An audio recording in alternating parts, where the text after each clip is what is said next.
Hi guys, it's Zach Curry, and after the news we got today, you need to get prepared for what's about to happen. This is like nothing you've ever lived through before. I'm going to explain exactly what's about to happen and what you can do to get prepared. So let's get into it. Over the past 18 months, there have been a lot of indicators that we would get a recession in sometime towards the end of 2023. And the data that came out today shows that that is, in fact, starting to happen. But it gets a little bit worse because it's not just a recession or a slowdown in the economy. No telling yet just how bad a recession will be, whether it's mild or severe, but we're definitely headed for a recession. The bigger issue, though, is that inflation remains high. And the data that we got today shows that inflation is continuing at the same time that the economy is slowing down. And when you have an economy that's stagnating, at the same time you have high inflation, that stagnating economy with the inflation, stagnating inflation, stagflation. Stagflation is the term. And we have not had stagflation, that is a slowdown in the economy with high inflation, since the late 1970s. Now, I gotta be honest, this was before I was born. I have never lived through anything like this before. And I know there are some baby boomers on this channel who perhaps remember that time period in the late 70s that maybe you can throw in the comments and talk about what it was like during that time. But the things that I've read is that it was really, really bad. People were fearful of another Great Depression. People thought inflation just might go up forever and we would never get back down to normal. There were fears because gasoline prices had shot up. There was a gasoline shortage in the country. I mean, times were really, really bad. And the latest data that we got today points to stagflation happening once again. So what I'm going to do is show you the data, and we're going to talk about what you need to do to get yourself, your family, your finances ready for the stagflation that's coming. For the past year, bulls and the president have looked at the job market to explain why the economy is so strong. However, private payrolls rose by only 145,000 in March, which was well below expectations. With the private sector hiring decelerating in March, that flashes another potential sign that the U.S. economic growth is headed for a sharp slowdown or major recession. But the real issue is the fact that while the economy is slowing down, the annual pay rose by 6.9% in March. So we have inflation going up with pay increasing by almost 7%, but we have the labor market contracting. We talked earlier in this week about how the number of available jobs came down significantly. And now we're finding out that private payrolls are showing a very sharp slowdown in March as well. And all of this is leading to stagflation, where we have high inflation with wages going up, but we have a stagnating economy with the number of jobs going down. And let me show you exactly where the jobs are going up and where the jobs are going down, because it's a lot worse than it looks. The data released on Wednesday shows a gain of 75,000 jobs in the services sector and 70,000 jobs in goods producers, but the high-paying jobs all went down. Financial activities lost 51,000 jobs, professional and business services fell by 46,000, and high-paying manufacturing jobs saw a decline of 30,000. So the problem right now is that those who have jobs, their wages are going up as the low-income jobs, wages are rising.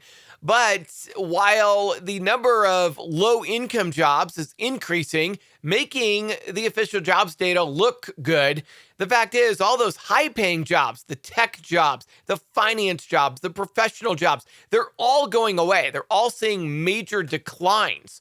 So a lot of high paying jobs are gone while the low paying jobs are increasing. And this is putting a serious dent in people's pockets.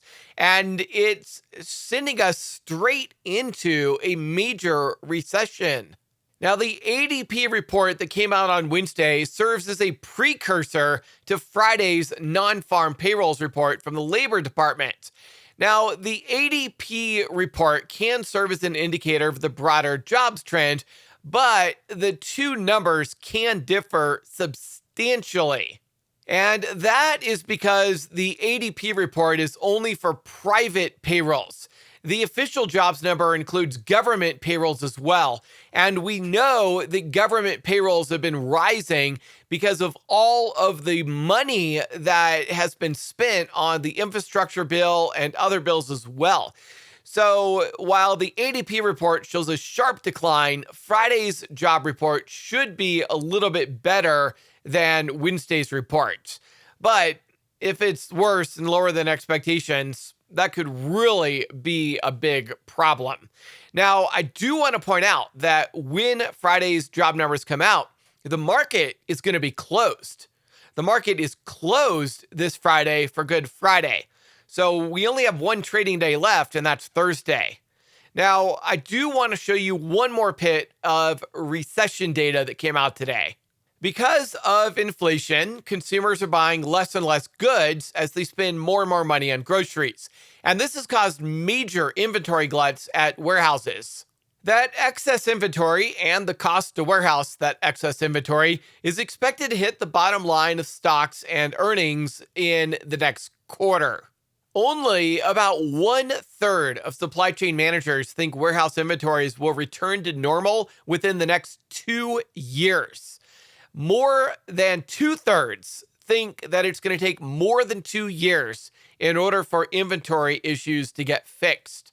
27% of companies are now selling their excess inventory at major losses on the secondary market because storage prices are hitting the bottom line, which is going to impact in the upcoming earnings season.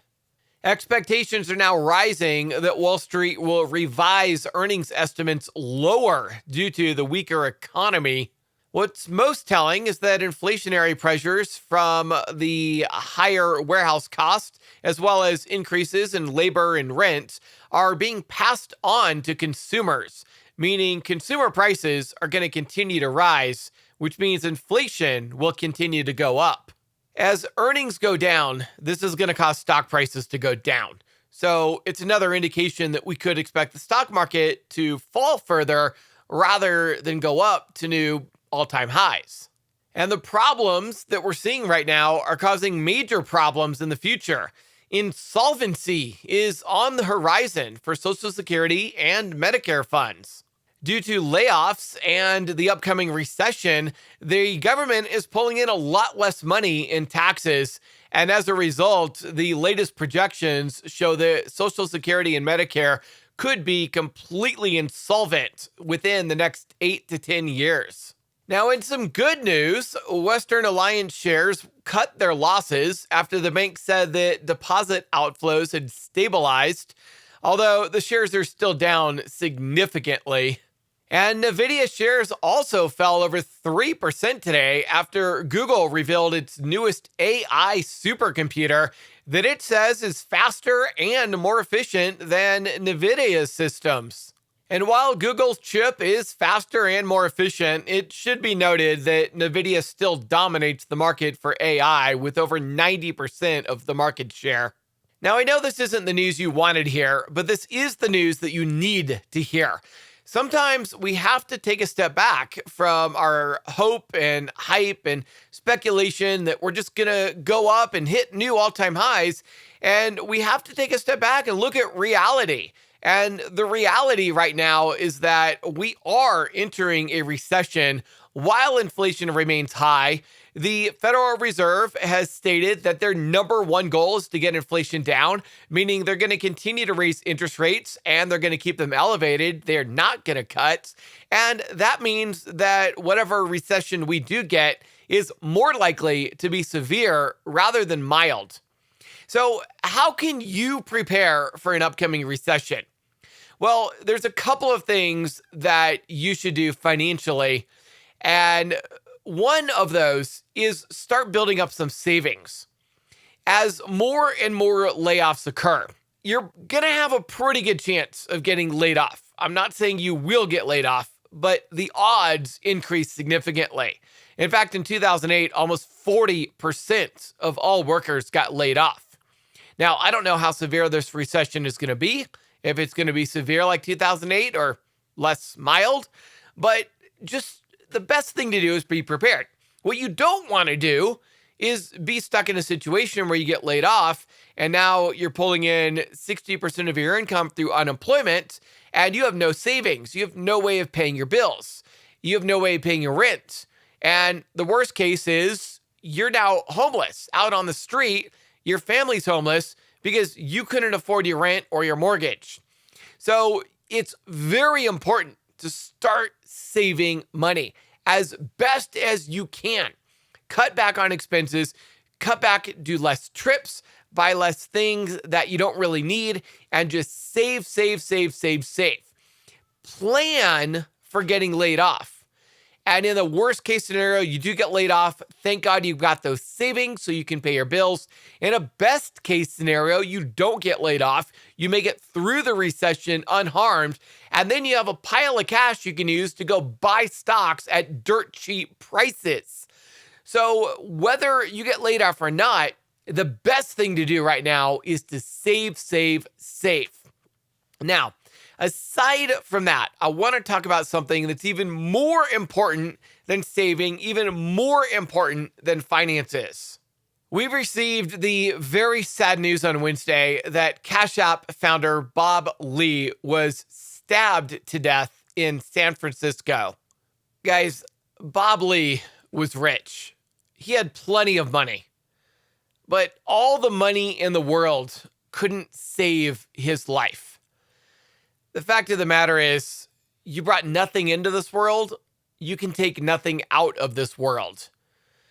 While building up finances, getting financially free, spending time with your family is important, what's most important is your life, your health, the security of you and your family. Think about this. How would you live your life if you knew that you only had 1 year left to live? Let's just say somebody came up to you, some doctor, and said, we've diagnosed you with some disease and we know for a certain fact you've got exactly 1 year left to live and then you're going to die. How would you live your life? Would you keep doing the things you're doing today? Or would you change some things? And if the answer is you would change some things, start now. Change those things.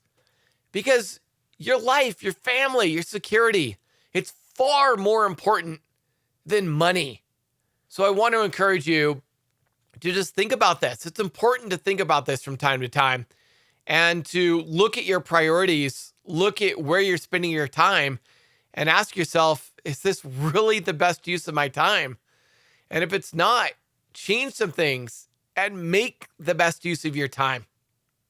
Now, all of that said, I know finances are also important. We've got to get financially free. We have to make money. We've got to build up passive income so that we can quit our jobs and retire and spend time with our family and be able to do the things that are important in life. A lot of things that we need to do, we can't do without money. So I want to help you learn. I want to help you learn how to make money. And if we do in a recession, if stocks do go down, I want you to know how to make money as the market goes down. Remember, last year, the market was down over 20%, and I made money in the stock market. I want to teach you how to make money also.